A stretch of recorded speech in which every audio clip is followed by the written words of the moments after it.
उपराचार्य महोदया, विद्वान शिक्षक साथी, मैडम, प्यारे बच्चों, सुप्रभात। आज सर ने बोला कि समिति से लेटर आया है बच्चों को सस्टेनेबल डेवलपमेंट इन लाइफ, जीवन के सतत विकास के बारे में बताया जाए। इसकी जरूरत क्या है आज के समय में, इसकी प्रासंगिकता क्या है। निश्चित रूप से हम मानव इस अर्थ प्लानेट पे रहते हैं, लेकिन हमारे साथ और भी वनस्पतियां, वन्यजीव यहाँ रहते हैं जो इस पृथ्वी पे इकोलॉजिकल बैलेंस को, डेलिकेट इकोलॉजिकल बैलेंस को बनाए रखने में अहम भूमिका अदा करते हैं। बच्चों, जितना जरूरी हम लोग का इस धरातल पे पृथ्वी पे रहना जरूरी है, उतना ही पेड़ पौधे, वनस्पतियां, वन्यजीव जो हैं उनका भी रहना जरूरी है। आज सतत विकास की बात क्यों हो रही है? शुरू में इस बात का ज्ञान नहीं था कि जंगल कट जाएंगे, वन्यजीव खत्म हो जाएंगे तो हमारे ऊपर क्या असर होगा, और बहुत ही तेजी से औद्योगिकरण हुआ, अर्बनाइजेशन, इंडस्ट्रियलाइजेशन, डिफॉरेस्टेशन, इसलिए कि सारा हमारे लिए है, मानव के लिए है। हम जहां चाहे वहां फैक्ट्रियां बैठा दें, जंगलों को खत्म कर दें। और किया गया, धीरे धीरे देखा गया कि जो पेड़ पौधे वातावरण में कार्बन डाइऑक्साइड को लेकर ऑक्सीजन दे रहे हैं उनकी संख्या कम होने लगी।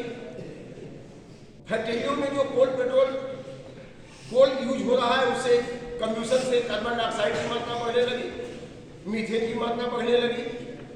इंडस्ट्रियलाइजेशन की वजह से, ऑटोमोबाइलाइजेशन की वजह से, फॉसिल फ्यूल के कंब्यूशन से बहुत सारा पॉल्यूशन उत्पन्न हो गया और हमारे वातावरण में इम्बैलेंस हो गया, जिसको एक टर्म दिया गया पॉल्यूशन। चारों तरफ धुआं, शहरों में और बुरी स्थिति। 1990 के दशक में दिल्ली में पॉल्यूशन इतनी चरम सीमा पे था कि वहां पे PIL दाखिल हुआ गवर्नमेंट ऑफ दिल्ली के खिलाफ कि यहाँ इतना पॉल्यूशन है, उसको रोका जाए। तो पॉल्यूशन को कम करने के लिए, एसिड रेन को कम करने के लिए यह ज्ञात हुआ कि फॉरेस्ट को लगाना चाहिए, डिफॉरेस्टेशन को रोकना चाहिए। मैं थोड़ी सी बात यहाँ बता दूं, अमेजोनियन रेन फॉरेस्ट पृथ्वी का फेफड़ा कहा जाता है, सबसे ज्यादा ऑक्सीजन देता है।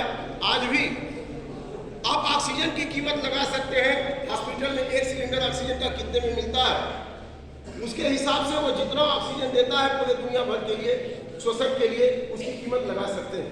जितनी बायोडाइवर्सिटी है, प्लांट, एनिमल, माइक्रो ऑर्गेनिज्म, वो कहीं न कहीं हमारे लिए, प्रकृति के लिए बहुत सारा लाभ प्रदान करते हैं।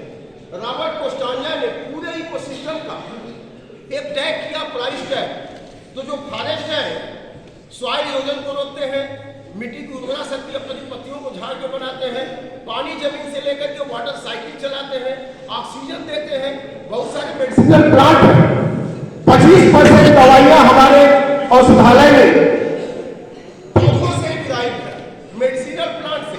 हमें जो भोजन मिलता है, टिम्बर मिलता है, कॉटन मिलता है, वो भी पौधों से ही मिलता है। इसके अलावा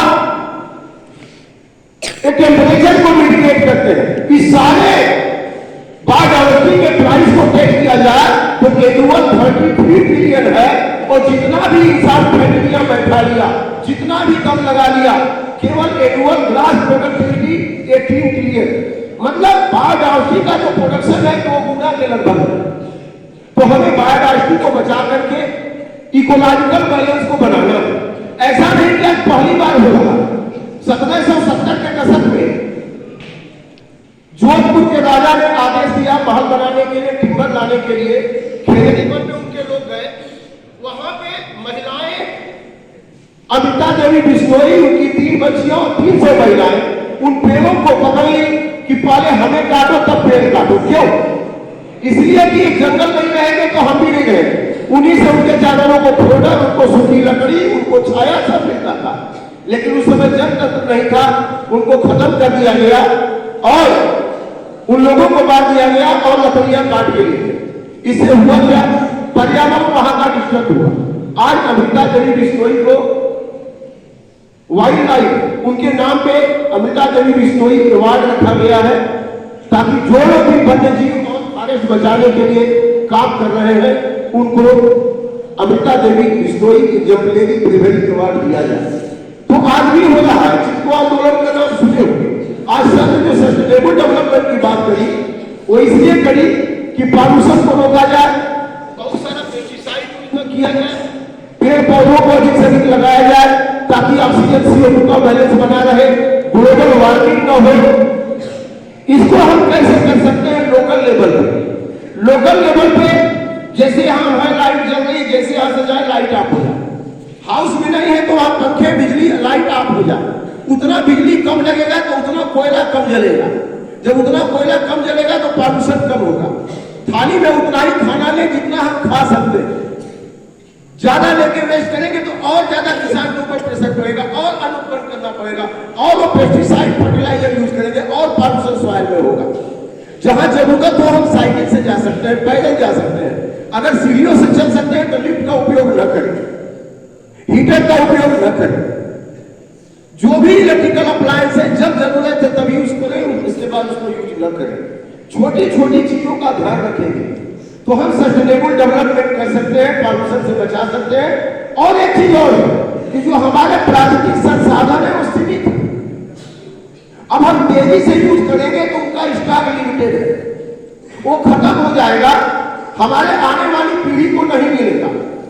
तो सस्टेनेबल डेवलपमेंट का मतलब कि हम प्राकृतिक संसाधनों का अनुपात उसी उपयोग उसी अनुपात में करें कि वो हमारे भी विकास को न रुकावट दे और आने वाली पीढ़ी के लिए भी बचा रहे। तो पेट्रोल डीजल कैसे आने वाली पीढ़ी के लिए बचा रहेगा? जब हम सोलर एनर्जी का यूज ज्यादा से ज्यादा करेंगे, विंड पावर का ज्यादा से ज्यादा यूज करेंगे, हाइड्रो पावर का ज्यादा से ज्यादा यूज करेंगे, कोल पेट्रोलियम को कम से कम यूज करेंगे तो आने वाली पीढ़ी के लिए भी बचा रहेगा। जितना जंगल कटा है और पेड़ लगा करके उसको रिप्लेनिश करेंगे, माने उसको रीजनरेट करेंगे। तो हम इसके लिए सस्टेनेबल डेवलपमेंट के लिए recycle, reduce the use and reuse. Recycle माने जो चीज हम बना सकते हैं, पेड़ पौधों को लगा सकते हैं, उनको फिर से जनरेट करना है। पेपर है, प्लास्टिक है, उसको हम रिसाइकिल कर दें। जैसे टीन डब्बा टूटा फूटा ये कहीं जगह फेंका है, उसको ले जाकर फैक्ट्री में रिसाइकिल कर दिया जाए, प्लास्टिक को रिसाइकिल कर दिया जाए, पेपर को रिसाइकिल कर दिया जाए, पेपर का उपयोग कम से कम करें, वेस्टेज कम करें। तो हम वेस्टेज को रोक सकते हैं, इसको हम मैनेज कर सकते हैं। केमिकल फर्टिलाइजर खेत में नहीं यूज करके, जो जानवरों के कैटल डंग्स हैं, जो उनके फार्म यार्ड के मटेरियल है, उसको डिकम्पोज करा के compost, vermi compost, green manure, bio fertiliser इसका इस्तेमाल करें ताकि हमारे ऊपर कोई हानिकारक प्रभाव न पड़े। सस्टेनेबल डेवलपमेंट इन लाइफ का मतलब यही है कि वो सारी एक्टिविटी हम करें जिसकी वजह से प्राकृतिक संसाधन हमारे आने वाली पीढ़ी को भी बचे रहे और हमारा विकास होता रहे। तो हम समझते हैं विद्यालय लेवल पे अगर एक बात जाती है, सारे बच्चों में जागरूकता आती है कि हम वेस्टेज न करें, पॉल्यूशन फैलाने में मदद न करें, रोकने में मदद करें, प्राकृतिक संसाधनों का समुचित और सुनियोजित केवल मैनेजमेंट हो तो अपने आप ही यह धरती स्वर्ग बन जाएगी।